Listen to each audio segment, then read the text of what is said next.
La gracia, según la Biblia, no es nada menos que Dios mismo. Es Dios entrando a nosotros para hacer nuestro disfrute. La ley por medio de Moisés fue dada, pero la gracia vino por medio de Jesucristo.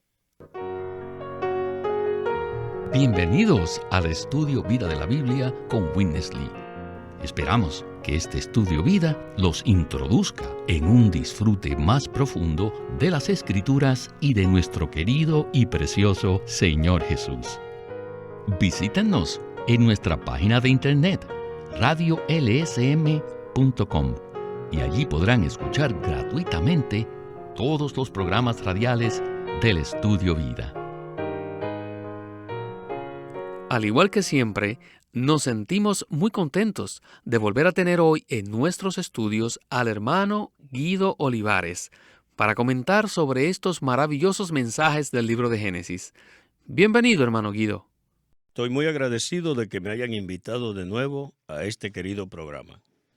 Hoy tenemos la segunda parte del mensaje que se titula Conocer la gracia para cumplir el propósito de Dios, la simiente y la tierra. Como ya hemos visto, Abraham fue llamado a salir de su tierra, de su parentela y de su familia, para entrar en una tierra a fin de que Dios pudiera cumplir su propósito eterno. Hermano Guido, ¿cuáles son los aspectos principales de este propósito de Dios? Creo que es necesario regresar al comienzo de Génesis para refrescar nuestro entendimiento acerca del propósito de Dios. Antes de crear al hombre, Dios dijo, hagamos al hombre a nuestra imagen y conforme a nuestra semejanza, y señoree. Este versículo muestra el propósito de Dios desde el principio. Esto es, que Dios pudiera ser expresado y representado por medio del hombre. Así que Dios creó al hombre a su imagen para que lo expresara y le dio señorío, lo cual implica un reino. La intención de Dios desde el comienzo era ser expresado y representado por el hombre. Pero como ya todos sabemos, el hombre cayó muy bajo. Aunque estábamos en una situación caída en la vieja creación, Dios nos llamó a salir de todo esto para introducirnos en el lugar que tiene para sus escogidos. Hoy veremos cómo todo esto se lleva a cabo. Dios llamó a Abraham a salir de su tierra y de su parentela y de las cosas que le rodeaban, y lo trajo a una buena tierra para producir una simiente que satisfaría el deseo y el propósito de Dios. Estamos ansiosos que esto se lleve a cabo. Hermano Guido, escuchemos ahora con Witness Lee la segunda parte de Conocer la gracia para cumplir el propósito de Dios, la simiente y la tierra. To fulfill God's purpose, we need Christ. Para cumplir el propósito de Dios, necesitamos a Cristo. And this is why Paul told us, firstly, Christ was revealed in the... Es por esto que Pablo primeramente nos dijo que Cristo le fue revelado y segundo, que Cristo vivía en él. Tercero, también dijo que anhelaba que Cristo fuera formado en él. Y finalmente, nos dijo que su vivir era Cristo. Para Pablo, vivir era Cristo. Él vivía a Cristo. Pablo, como Saulo de Tarso, había acumulado demasiadas cosas durante su tiempo en la religión judía. Pero Pablo entendió que tenía que olvidarse de todas esas cosas. Todo lo que había acumulado no era otra cosa que estiércol, comida de perros, basura. Así que Pablo tuvo que desechar todas estas cosas, ya que jamás podrían producir a Cristo. Lo único que podía producir a Cristo es lo que Dios había forjado en él. Y esto era la gracia de Dios. Y él dijo, mi gracia es suficiente. Finalmente, Pablo testifica en 1 Corintios 15:10, por la gracia de Dios soy lo que soy, y su gracia para conmigo no ha sido en vano. Antes he trabajado mucho más que todos ellos, los demás apóstoles, pero no yo, sino la gracia de Dios conmigo. En este punto, quiero detenerme para explicar la diferencia que hay entre gracia y bendición. Lo que los cristianos hoy en día llaman gracia, en realidad no es la gracia. A lo más, podríamos llamarlo bendición. Y a lo que llaman bendición es simplemente la prosperidad, que incluye cierta clase de beneficios o abundancia material. Beneficio, abundancia, prosperidad, es lo que le llaman bendición. Muchos cristianos dirían, oh, Dios me ha llenado de gracia. Pero les digo que esto no satisface la norma de lo que es la gracia según la Biblia. La gracia según la Biblia no es nada menos que Dios mismo. Es Dios entrando a nosotros para hacer nuestro disfrute. La ley por medio de Moisés fue dada, pero la gracia vino por medio de Jesucristo. Y el Verbo se hizo carne, lleno ¿de qué? De gracia.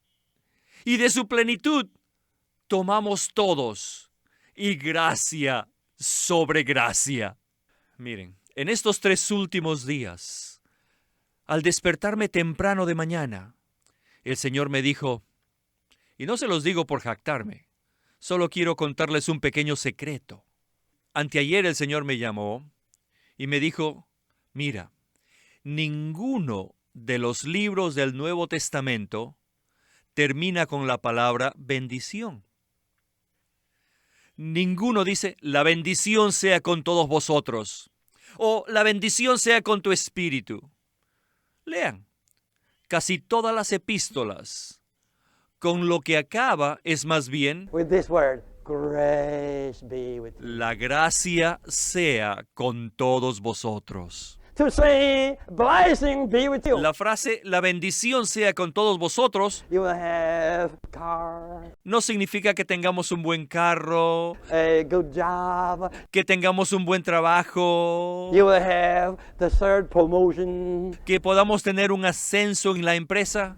Our Bible doesn't say this. No, nuestra Biblia no dice eso. El Nuevo Testamento siempre dice la gracia. No hay duda que esta es una porción muy interesante, aunque quizás no muy popular por el contraste que se hizo entre la bendición y la gracia. La mayoría de nosotros hemos confundido estos dos términos por muchos años y creo que todos nos sentimos mal porque hemos puesto en más alta estima la bendición de Dios que su gracia.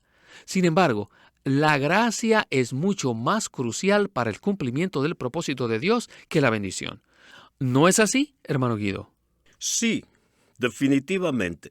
La gracia es mucho más crucial para el cumplimiento del propósito de Dios que la bendición. Pero la mayoría de nosotros los cristianos estamos demasiado centrados en la esfera física y del yo. Al orar, lo que procuramos es la bendición de Dios. Y para nosotros, bendición significa que Él nos dé lo que pedimos. Y tenemos muchos versículos para reclamar todas las cosas que queremos. Al orar por los alimentos y al pedirle que los bendiga, lo que realmente queremos decir es que queremos la bendición de Dios para que preserve nuestra salud.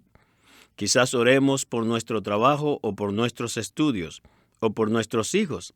Pero todas estas cosas son cosas externas, aunque son maravillosas. Todos queremos tener la bendición de Dios, pero así como lo mencionó el hermano Lee, la bendición de Dios solo sostiene nuestra existencia, no cumple en sí directamente el propósito de Dios. Al comparar todas estas bendiciones externas, trabajo, comida, etc., con el propósito de Dios, vemos que no significa nada aparte de la gracia de Dios. Pero creo que tenemos que admitir que ninguno de nosotros ha tenido clara la diferencia entre estas dos palabras. Muchos cristianos, incluyéndome a mí mismo, hemos pensado que todo lo que necesitamos es la bendición de Dios. Pero Juan 1:14 no dice que Dios vino lleno de bendición, sino que vino lleno de gracia. Cristo vino a este mundo lleno de gracia, y la gracia apropiadamente definida es Dios disfrutado por nosotros. De manera que la simiente que Dios le prometió a Abraham en realidad no era otra persona diferente de Cristo, sino que era Cristo mismo. Esto significa que la intención de Dios es darnos a Cristo y Cristo es la gracia para nosotros. Aprecio mucho poder ver esta diferencia, ya que esto cambia mi manera de pensar, mi manera de orar y aún lo que espero de Dios. Por supuesto, estoy muy agradecido con Dios porque mantiene mi existencia, pero le agradezco aún más el poderlo disfrutar como gracia para el cumplimiento de su propósito. Sí, creo que todas nuestras mentes están siendo tremendamente renovadas por este punto. Gracias, hermano Guido, y volvamos a Witness Lee para que nos continúe mostrando este contraste entre bendición y gracia. Now, I would say, Ahora, debo hacerles una pregunta. what is grace for? ¿Para qué es la gracia? No doubt, grace is for the fulfillment of God's purpose. Sí, sin duda, la gracia es para cumplir el propósito de Dios. We need God's blessing to exist. Para subsistir, solo necesitamos la bendición de Dios. Si Dios no nos bendijera, perderíamos nuestro trabajo, o perderíamos nuestra salud, o perderíamos nuestra vida física. Sin duda, yo estoy bajo la bendición de Dios. Estoy vivo, soy fuerte y saludable. Estoy bajo la bendición de Dios. Por lo tanto, la bendición de Dios es para que subsistamos. Pero esta existencia, solamente por existir, es vanidad de vanidades. Para que un hombre tan viejo como yo todavía exista, es vanidad de vanidades. En el Antiguo Testamento, a lo más, lo que encontramos es la bendición. Pero en el Nuevo Testamento, inmediatamente vemos que las bendiciones que eran físicas vinieron a ser las bendiciones espirituales. Dios en Cristo nos bendijo con toda bendición espiritual. Después, al final de la misma epístola, vemos que las bendiciones espirituales no son nada más que la gracia. La gracia sea con vosotros. En 6:24. Y aún si vamos al último versículo de la Santa Biblia, el último versículo, ¿qué dice? Gracia. La gracia del Señor Jesús sea con todos los santos. ¿Les gusta? La bendición para Pablo estaba en otra categoría. La gracia del Señor Jesucristo, el amor de Dios y la comunión del Espíritu Santo sean con todos vosotros. La gracia. De modo que las bendiciones son dadas para nuestra subsistencia, pero la gracia es para el cumplimiento del propósito de Dios. Y el propósito de Dios, primeramente, necesita a Cristo como la simiente. ¿Quién puede producir a Cristo? ¿Cómo podemos producirlo? Necesitamos comprender que nada de lo que tenemos o de lo que podamos hacer puede producir a Cristo como la simiente, sino solo lo que Dios forje de Él en nosotros. No hay otra manera. Es solo lo que Dios forja en nosotros. No lo pueden hacer nuestros bienes. Esto no puede ser nuestro carro, ni nuestra casa, ni nuestra educación, ni nuestros logros. Ninguna de estas cosas pueden producir a Cristo. No. Es solo lo que Dios forje en nosotros. Es lo que puede producir a Cristo como la simiente. Hermano Guido, indudablemente necesitamos la bendición de Dios. Esto lo tenemos claro, ya que sin ella dejaríamos de existir. Y también son bendiciones un carro nuevo o una buena casa. Pero quisiera que nos explique qué quiere decir Witness Lee cuando declara que todas estas bendiciones podrían llegar a ser solo vanidad. Sí, todas estas bendiciones pueden llegar a ser solamente vanidad, porque pueden ocupar toda nuestra atención sin que nos acordemos o nos preocupemos por el propósito de Dios. El Señor Jesús dijo, sin mí nada podéis hacer, pero nuestro vivir indica que sin Él, la verdad es que hacemos o podemos hacer muchas cosas. Podemos usar las bendiciones externas para hacer muchas cosas, pero nunca nos damos cuenta que necesitamos a Cristo como gracia para que le vivamos, para que Él pueda ser expresado y para mantenernos en el propósito de Dios. ¿Cierto? Bueno, regresemos ahora al mensaje para la conclusión del mismo. Oh, qué pobre es la religión. Ellos solo se preocupan por la bendición de Dios. Aunque viven en la era del Nuevo Testamento, siguen viviendo en la dispensación del Antiguo Testamento. Todavía quieren solo la bendición. No les importa la gracia, pero necesitamos la gracia. Sí, la gracia. Necesitamos que Dios venga y nos diga, lo que tienes no vale nada. Lo que puedes hacer o hagas no tiene ningún valor. I will do something into you Yo haré algo en ti that will bring forth his seed. que producirá una simiente. Do you believe in this? ¿Ustedes creen esto? If you do, this kind of believing is precious to God. Si creen, esta fe será preciosa para Dios. It is not the faith that you believe in. No es la fe en la cual usted cree en Dios para hacer muchas cosas para su subsistencia. Olvídense de eso. Cuidemos solo de la fe en la cual creemos que Dios está ahora mismo siendo forjado en nosotros para producir esta simiente preciosa, la cual es Cristo. Esto es lo que se necesita para que el propósito de Dios se cumpla. Amén. Ahora, hablemos de la tierra. ¿Para qué es la tierra?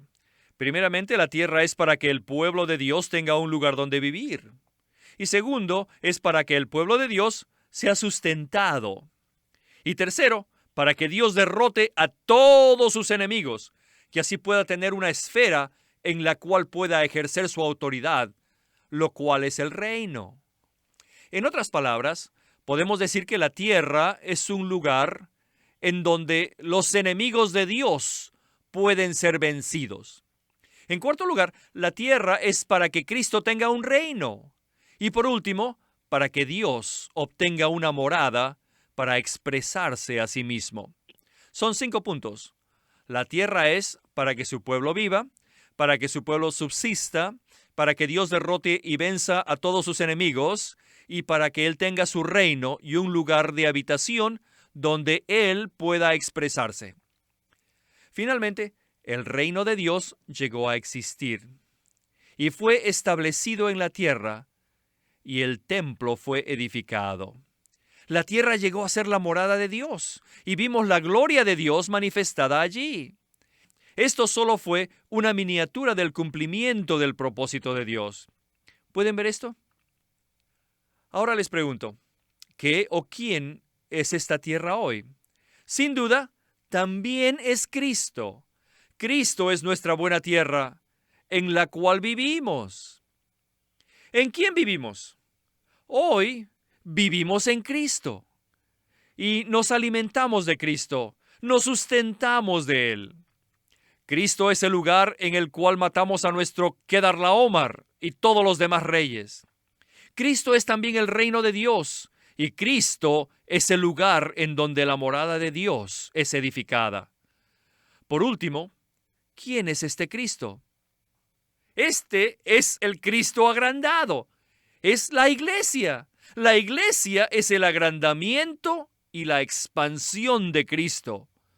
Es el cuerpo de Cristo. No necesitamos preocuparnos mucho por nuestra subsistencia. Nuestro Padre Celestial sabe de lo que tenemos necesidad, que necesitamos estas cosas. Dejemos que Él se encargue de esto. Él nunca nos abandonará, ni nos dejará solos. Tampoco cuente con lo que tiene o puede hacer. Todo lo que tiene es Eliezer, y todo lo que puede hacer es Ismael. Eliezer representa lo que Abraham tenía e Ismael lo que él podía hacer. Nada de esto servía para el cumplimiento del propósito de Dios. Nada de esto contaba.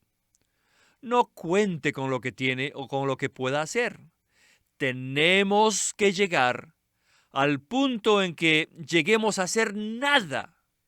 Entonces Dios se forjará en nosotros y esta parte de Él en nosotros producirá a Cristo como la simiente. Esta parte lo introducirá en la tierra que es Cristo. La simiente que es Cristo está en usted y la tierra que también es Cristo es para que usted esté en Él, para que usted viva en Cristo.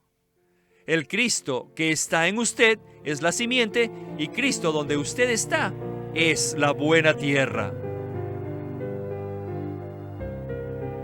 Bueno, en esta última parte del mensaje, el hermano Lee mencionó que Cristo es la buena tierra, el lugar para que nosotros vivamos, subsistamos, en donde todos sus enemigos son derrotados y donde Él tiene un reino y un lugar de habitación. Le quisiera preguntar, ¿cómo puede ser esto? ¿Cómo puede Cristo, quien es nuestro Salvador, ser esta tierra y este lugar para nosotros? Ciertamente necesitamos ver que Cristo como la buena tierra y como la simiente es más que el Jesús físico quien vivió en esta tierra. Él ciertamente sí fue este Cristo, pero el hecho de que Él sea nuestra tierra implica mucho más que recordarlo como fue hace 2000 años. Hoy nos ha quedado bastante claro que este Cristo se agrandó. Él ya no es solamente el Cristo en forma individual que vivió en esta tierra, sino que por medio de su muerte y resurrección se agrandó. Y este agrandamiento es la iglesia. Así que Cristo en realidad es la iglesia. Primera de Corintios 12 nos dice esto, que la iglesia es Cristo. Por tanto, diría que en realidad la manera práctica de vivir en esta tierra, abastecernos y de expresar la autoridad de Dios, es viviendo a Cristo en la vida de la iglesia. La iglesia como cuerpo de Cristo es la expresión plena de este Cristo agrandado y ciertamente es representada por la buena tierra de Canaán a la cual Abraham fue llamado. Hermano Guido, creo que hemos recibido mucha ayuda en el estudio Vida de hoy y a través de sus comentarios. Así que muchísimas gracias y que se repita la visita. Gracias a usted.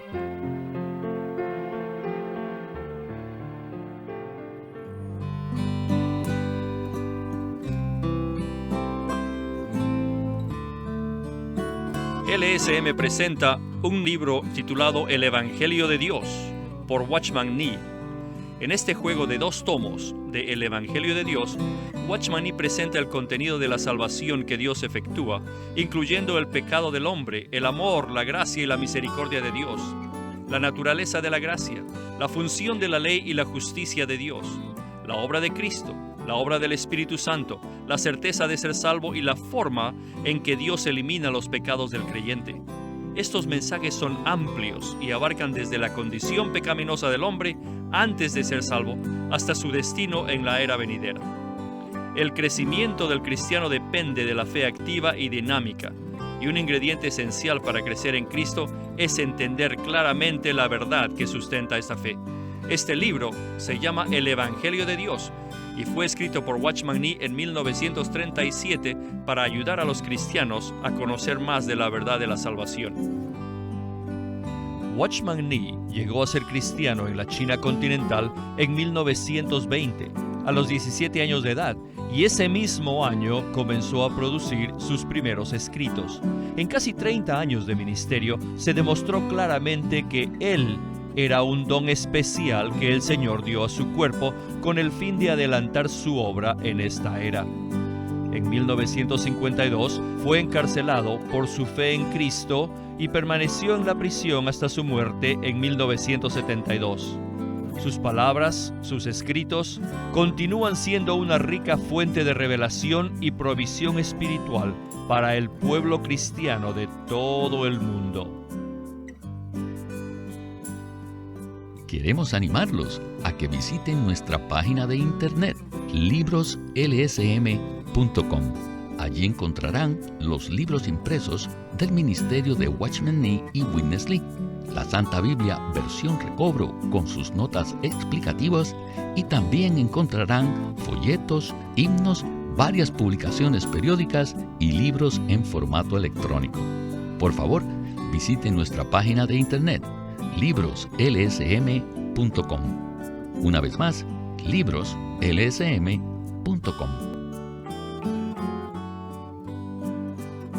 Queremos presentarles la versión recobro del Nuevo Testamento. ¿Y por qué tenemos esta versión recobro? Debido a que a través de los siglos, el Señor ha recobrado muchas verdades de su economía entre los hombres. Desde los días de Martín Lutero en particular, este recobro ha progresado constantemente. A partir de la justificación por fe, la cual fue recobrada en esos tiempos, hasta la verdad de experimentar la Iglesia, el cuerpo de Cristo, vista y disfrutada por muchos cristianos hoy, este recobro ha sido como un hilo dorado que une la Iglesia en el tiempo. Las verdades recobradas y la herencia de los creyentes deben ser poseídas y disfrutadas por todos los creyentes hoy día. El Nuevo Testamento versión recobro reúne en un solo tomo todos estos aspectos notorios del recobro de la verdad y la experiencia de la vida cristiana. Junto con el texto tenemos extensas notas de pie de página escritas por Witness Lee. A diferencia de anotaciones típicas para estudiar que giran en torno al contexto histórico, geográfico y biográfico de la Biblia, las notas de la versión recobro recalcan el contenido espiritual de la palabra de Dios, abriendo así la revelación de la verdad divina y subrayando la provisión de vida que está contenida en las Escrituras. Ojalá que todos ustedes puedan tener acceso a conseguirse una versión recobro del Nuevo Testamento. Puede conseguirlas en su librería cristiana más cercana o llamando o escribiendo a Living Stream Ministry. Llámenos a nuestro teléfono gratuito 1-800-810-1149. 1-800-810-1149. Además, si desean, pueden comunicarse con nosotros enviándonos un correo electrónico a estudiovida@lsm.org. Una vez más, estudiovida@lsm.org. Pueden escribirnos sus comentarios a Casilla Postal 2121, Anaheim, California 92814. Casilla Postal 2121, Anaheim, California 92814.